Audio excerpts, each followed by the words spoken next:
एक औरत अपनी पति से तलाक ले रही थी। उसके 2 बच्चे भी थे। औरत के वकील ने सारे पेपर तैयार कर लिए और अब सिर्फ उसके पति का उन पेपरों पर साइन करना बाकी था।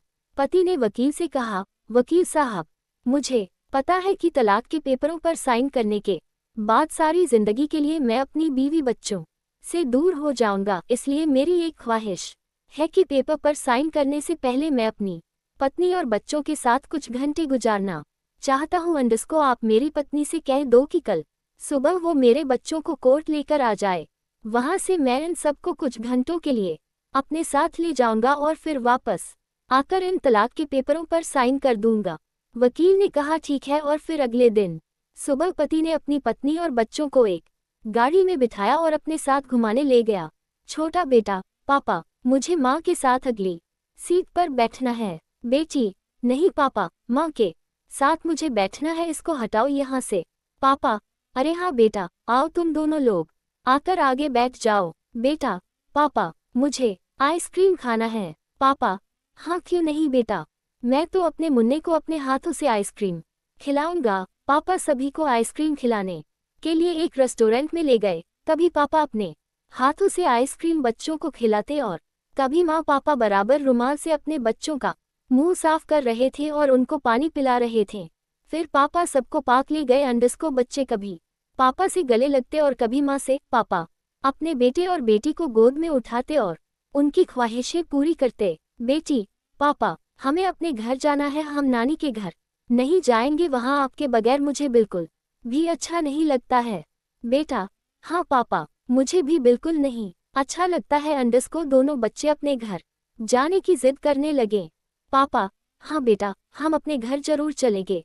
बेटा, पापा, मुझे आपकी गाड़ी बहुत अच्छी लगती है, नाना की गाड़ी नहीं अच्छी लगती। मैं बड़े होकर आपकी तरह गाड़ी खरीदूंगा, ये बहुत तेज चलती है। पापा आंखों में आंसू लिए, हाँ बेटा ठीक है, पहले तुम जल्दी से बड़े हो जाओ। काफी वक्त निकल चुका था। वकील भी बार बार फोन कर रहा था कि कोर्ट बंद होने वाला है, जल्दी से वापस आ जाओ। लेकिन बाप का अपनी बीवी बच्चों से बिछड़ने को दिल नहीं कर रहा था। बाप की आंखों से आंसू बहने लगे। बेटी ने पापा को रोते हुए देखा तो पूछने लगी, पापा आप रो क्यों रहे हो? पापा, नहीं बेटा, मैं रो नहीं रहा हूँ, वो आंखों में कुछ चला गया था इसलिए आंसू आ गए। वो सब कोर्ट पहुंच गए। गाड़ी खड़ी करके पति ने बच्चों को गाड़ी से उतारा। बच्चे रोने लगे कि हमें पापा के पास जाना है। पापा ने अपनी बेटी को गोद में उठा लिया और पत्नी व बेटे के पीछे चलने लगे। उसकी पत्नी ने अपने बच्चों को प्यार से देखा। उसे एहसास होने लगा कि मेरे बच्चे अपने पापा से बहुत मोहब्बत करते हैं। अंडस्को बच्चों ने कहा, पापा आप ये हमें कहाँ ले जा रहे हैं? ये हमारा घर नहीं है, हमें अपने घर जाना है। पापा, पापा, बेटा अभी चलते हैं, यहाँ थोड़ा काम है मुझे। कोर्ट के कमरे में पहुँचते ही वकील ने तलाक के पेपर पति के सामने रखते हुए कहा कि आप जल्दी से यहाँ पर दस्तखत कर दीजिए।